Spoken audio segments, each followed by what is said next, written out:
அனைவருக்கும் வணக்கம். தினம் ஒரு திருக்குறள். பொருட்பால் குடியியல். அதிகாரம் 99. சான்றாண்மை.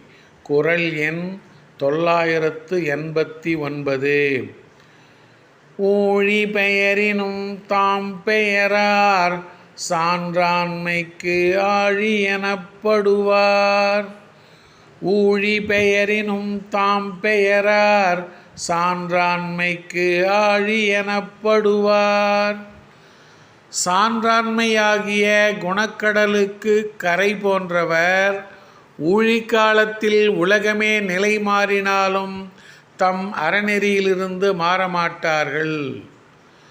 சான்றாண்மையாகிய குணக்கடலுக்கு கரை போன்றவர் ஊழிக்காலத்தில் உலகமே நிலை மாறினாலும் தம் அறநெறியிலிருந்து மாறமாட்டார்கள்.